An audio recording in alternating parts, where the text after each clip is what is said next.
When I was a young man, I came across a statistic that you've seen. It said that the average person only uses about 10% of their potential, and the other 90% is left unused throughout their lifetime. Well, recent research shows that that statistic is not true. The average person only uses about 2% of their potential, and the other 98% is stored like treasure buried in the ground, and it's never used.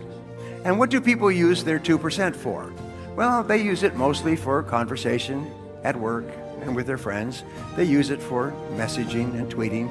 They use it for watching television. Average person watches a screen, 3 to 5 hours per day. Is they're watching a screen of some kind, whether it's a computer or an iPhone or an iPad or a television. And most of what they're watching is in category 2. It's completely irrelevant and unimportant. It makes no difference in their lives at all. But whatever you do over and over again becomes a habit. So today we have an entire generation of people who have the habit of watching screens all the time. And as a result, their lives go very, very slowly. So therefore, you have to ask yourself, is this a good use of my time? Does this work have tremendous consequences for me? So when I came to studying thinking, I said, what is the activity that has the greatest potential consequences for you in your life? And the answer is thinking, because the quality of your thinking determines the quality of your actions. The quality of your actions determines the quality of your results. And in life, everything is results. Now, whatever age you're at, if you look at other people who are successful, there's one quality that successful people have, and that's that they get a lot of results. They are known by everybody as the people who get the most results. They're extremely result-oriented. They think about results all the time. What is the characteristic of unhappy and unsuccessful people? Is they waste most of their time. What do people at work waste most of their time in? They waste it talking to their friends. When they go to work in the morning, they don't go to work, they go and find somebody to talk to.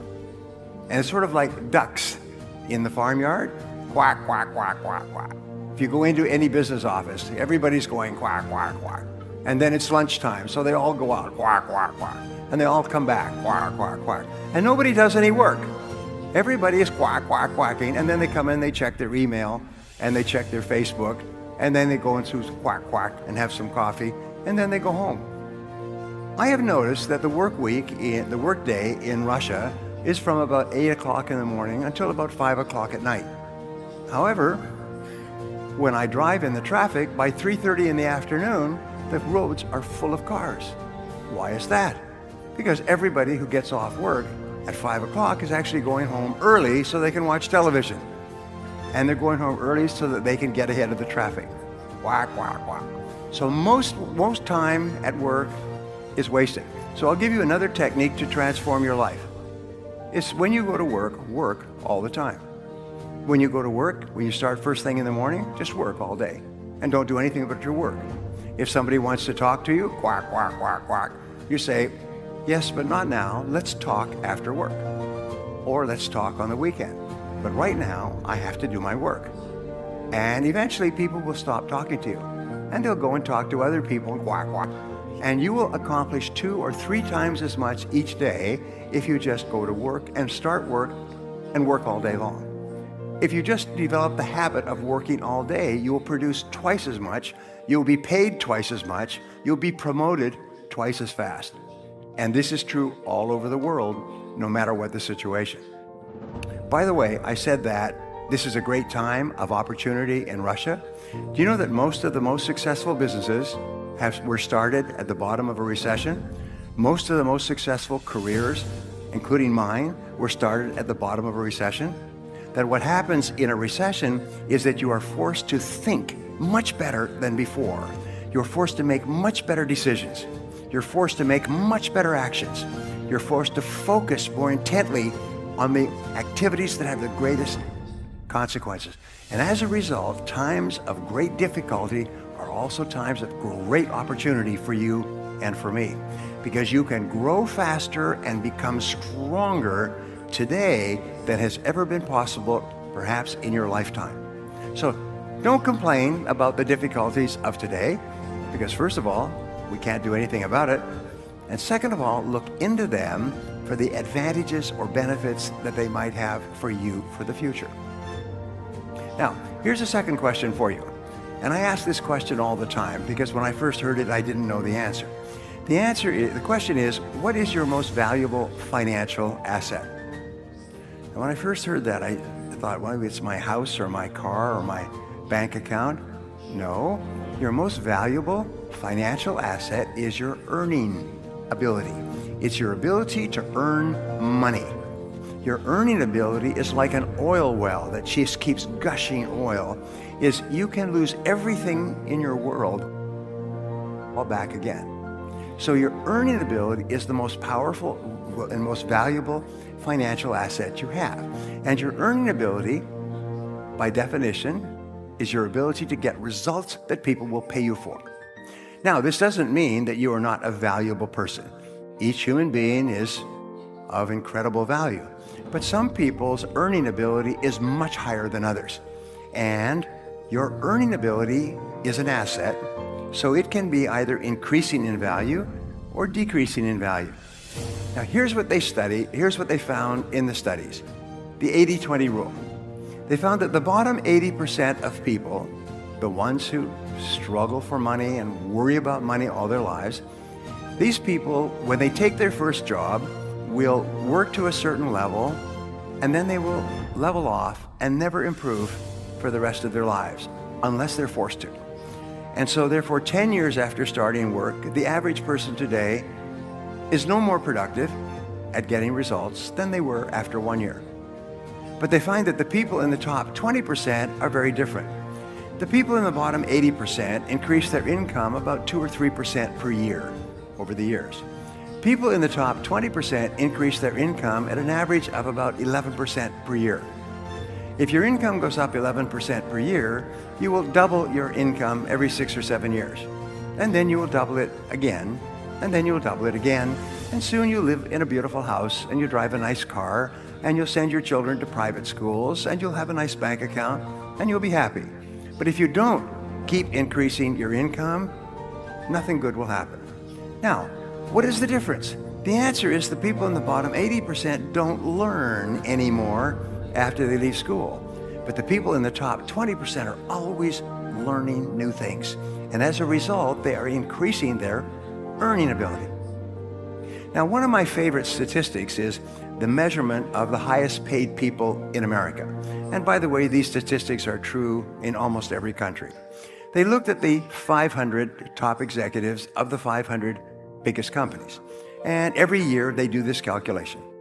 They find that last year, the average person earns about $10 million. Now, this person started off at the beginning, at their first job, with no earning ability, no ability to get results at all. And then somehow today, their companies are willingly paying them $10 million to come to work. What has happened? Well, the average top executive earns 257 times the average pay of the person in their company. 257 times. We're not talking about twice as much or 3 times as much. We're talking about 257 times. Some top executives earn 300 and 400 times the amount paid to the average person in their company. How can this happen? Well, here's what they discovered. Every year, and many people here are in this situation, every year about 1.5% of the population starts work for the first time. They take their first job as adults. And so it's like a big marathon. It's a big race, and everyone lines up, and then the gun goes off, bang, and everybody starts to run. And then, just like a marathon, some people get way ahead, in this case, in the earnings race. The great majority stay in the middle, and some people fall well behind. So they just finished a 25-year study, which I think is one of the great studies on success that's ever been done. They asked, how is it that these people can be earning so much money in paycheck? They're receiving a pay of almost $1 million a month for going to work. And if they lost their job for any reason, another company would hire them immediately and pay them $10 million a year. how can this happen? So these researchers at a major university went back and they said, well, these people must be very intelligent. They must have special gifts. They must have special qualities or talents that could enable them to be so successful in life. So they went back and looked at their school records and the records at their first job and their second job. And you know what they found? These people were just average. Even when they started off their work life, they didn't look any different from anyone else. They were just average. But then they all started to practice a single strategy. And this is the strategy that will change your life and your career forever. And it's so simple, you can't believe it.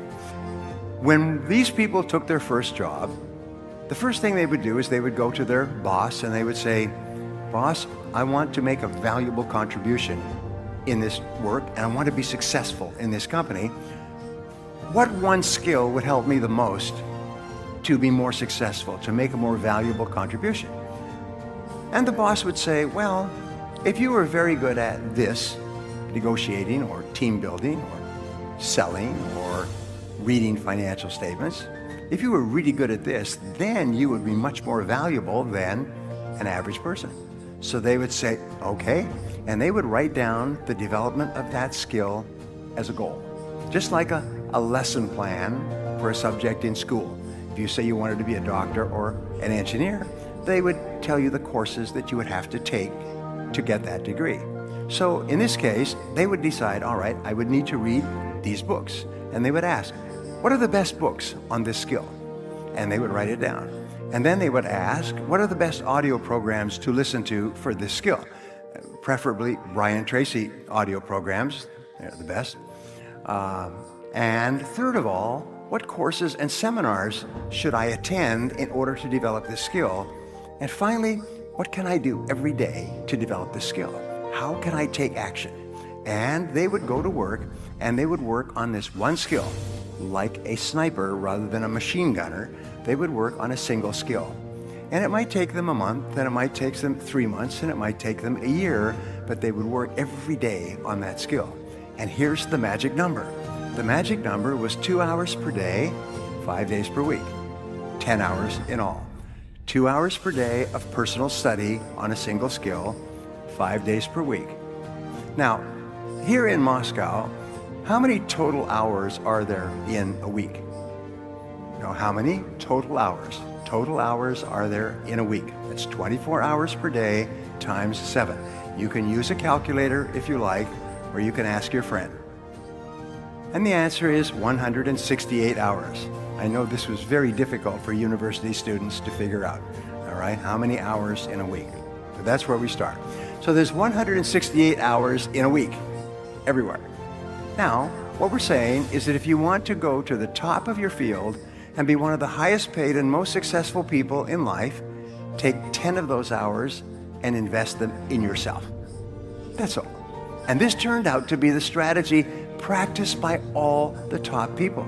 I have worked with the presidents of some of the biggest companies in the world, and they spend 2 to 3 hours each week reading and upgrading their skills. Do you know who the third richest man in the world is? It's a man named Warren Buffett. Warren Buffett worked delivering newspapers when he was 14 and 15 years old. He would get up at 5 o'clock in the morning, and when it was dark and everyone was sleeping, he would deliver newspapers. And he did this for more than 2 years. He delivered 200,000 newspapers over that time. And he earned 1 cent, 1 kopeck, if you like, today 1 ruble per newspaper. And he saved the money. And he grew $2,000. And that $2,000 was his first investment. And he made that investment after careful study, and the investment grew. And so he invested more money, and that investment grew. Last year, his total investments are worth $350 billion. Third or fourth largest single company in the United States, one of the biggest companies in the world. Last year, his profits were $25 billion. By the way, $25 billion is good. That's a good amount for one person to grow a company that generates $25 billion in profits. And Warren Buffett has the same schedule almost every day. And what he does is he comes to work and he spends 80% of his time studying and reading in the subjects relative to his business.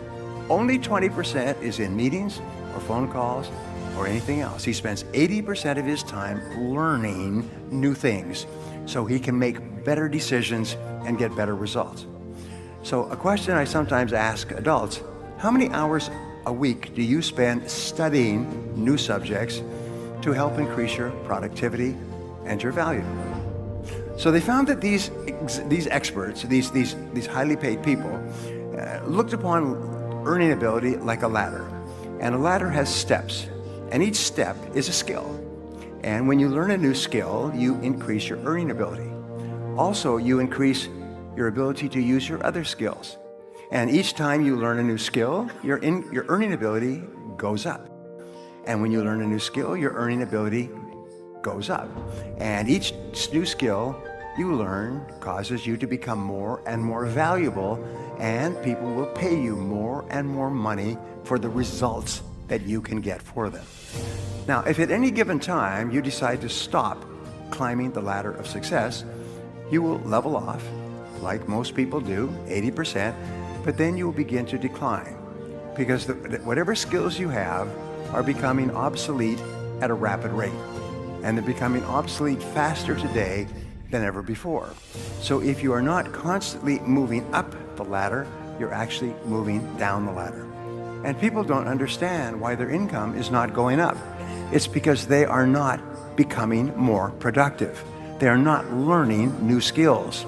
They're not working on themselves to become more successful. So, increasing your earning ability is the strategy used by the highest paid people in the world today. Every week they spend 10 hours or more studying new skill, the one skill that can help them the most, and they keep climbing that ladder. And it just becomes a habit. A part of their life is learning. Just like a part of your life may be watching television or playing sports or something else, a part of their life is learning all the time. In fact, in some of my seminars, I say, here's a question for you. What are you learning today? Right? In other words, what is the subject that you are working on today? And what you should do is you should ask people at the break, say, what is your subject today? What are you working on? What are you learning about today? And everybody should have an answer. Well, today I'm working on strategy. Today I'm working on sales. Today I'm working on presentations. Today I'm working on team building. Everybody should be working on developing a new skill.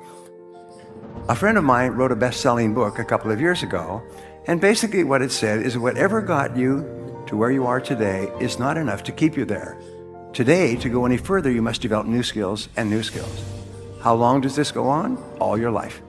For the rest of your life, when you're surrounded by rapid changes in information and technology and competition and government policies, as long as there is rapid change going on outside of you, there must be rapid change and even faster change going on inside of you if you want to be successful.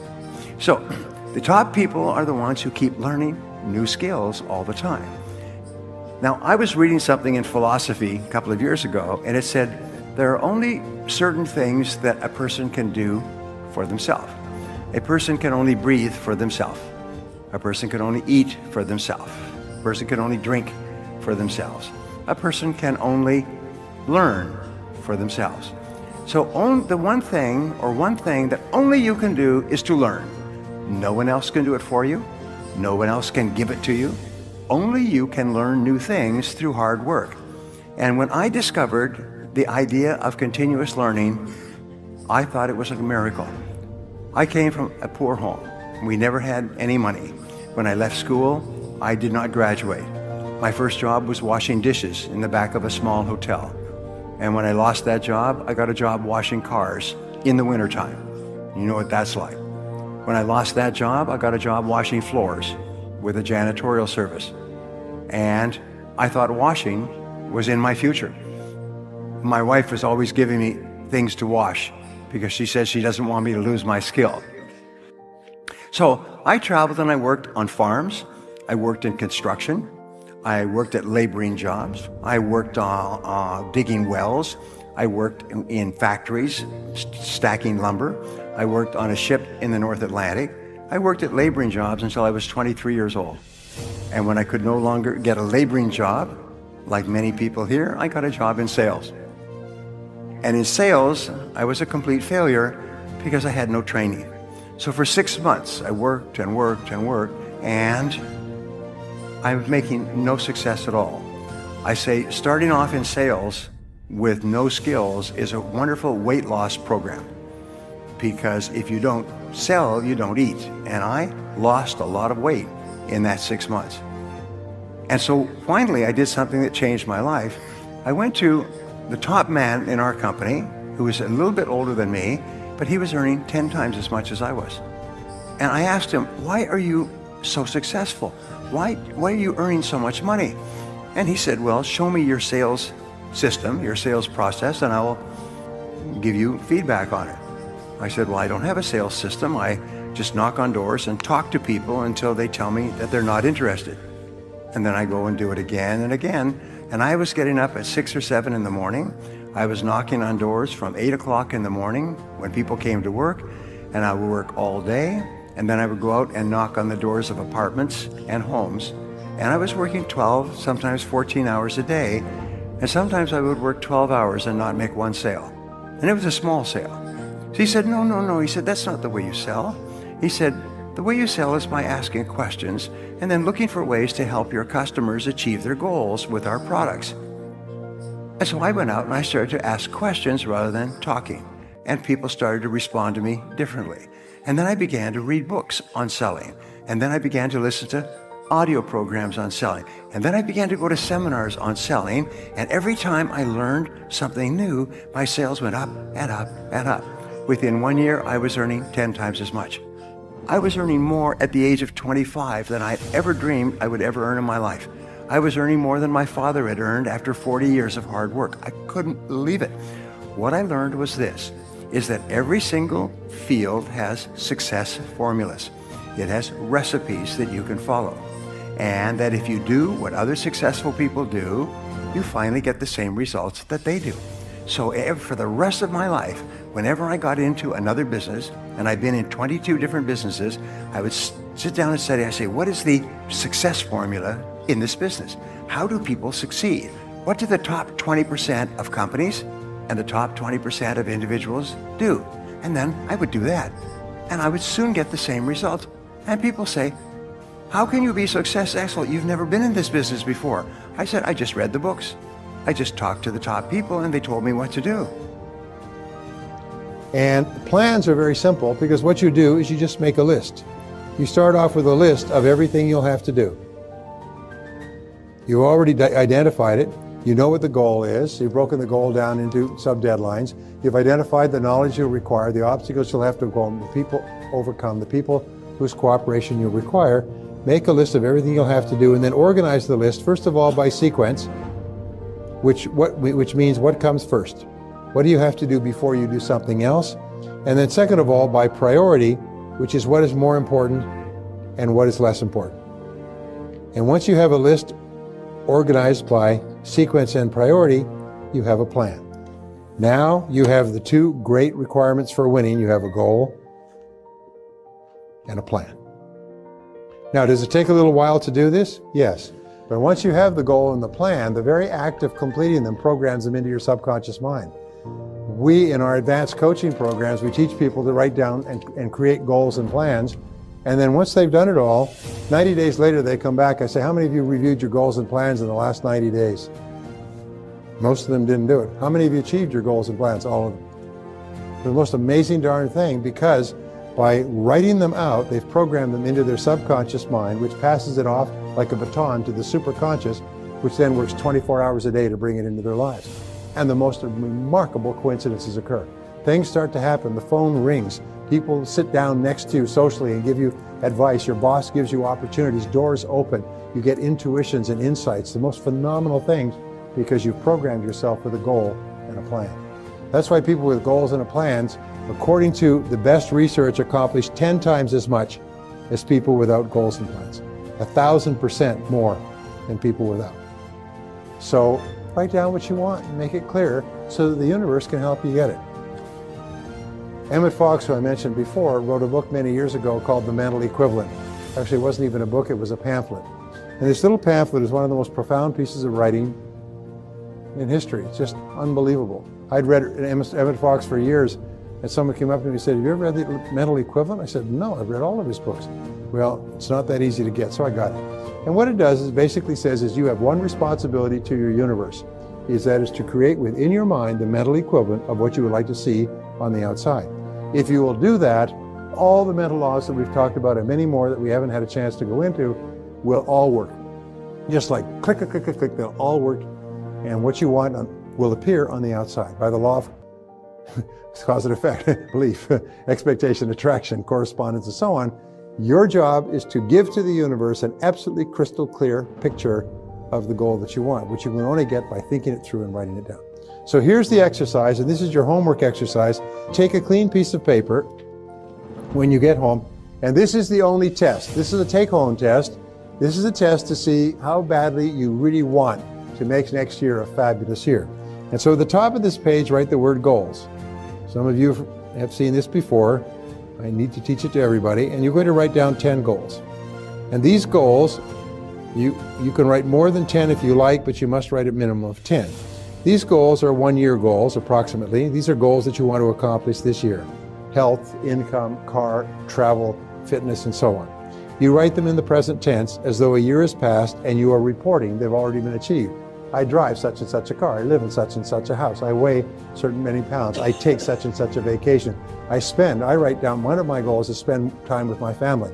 The more often I write it down repeatedly, the more time I spend with my family. If it's an important goal, then and you don't write it down, what happens is it gets shuffled aside. You write it and make it positive. Not I will lose weight, but I am a non-smoker, weigh X number of pounds. Not I will quit smoking, but I am a non-smoker. So it's always a positive statement, and third of all, it's always personal. Every goal you ever write for the rest of your life begins with the word I, because you are the only person in the universe who can use the word I with regard to yourself, and you follow it with an action verb. I earn, I sell, I drive, I live in, I achieve, I accomplish, I acquire, I save, but always make it I plus an action verb. That's the way the subconscious mind accepts instructions. When this instruction comes in like that, it's immediately passed on to the superconscious. I have taken people through this exercise all over the world once, and I come back a year or 2 years later, and they say the same words in every language. You won't believe what's happened to me. I wrote down those goals, and I never looked at them again. You won't believe what's happened to me. You won't believe it. I found those goals in something a year later, and you won't believe what's happened to me. I've accomplished all the goals. I never looked at it again, because when you write down a goal, you activate 3 learning modalities. The visual, you can see it. The auditory, you sub-vocalize it, you say it to yourself. And the kinesthetic, you write it. All 3 together goes, and it goes straight into the subconscious mind. And it's passed on like one of those vacuum tubes for messages in old stores, goes boom, straight into the superconscious. And just go on with the rest of your life. And 24 hours a day, this great superconscious mind is working to bring the goal into your life.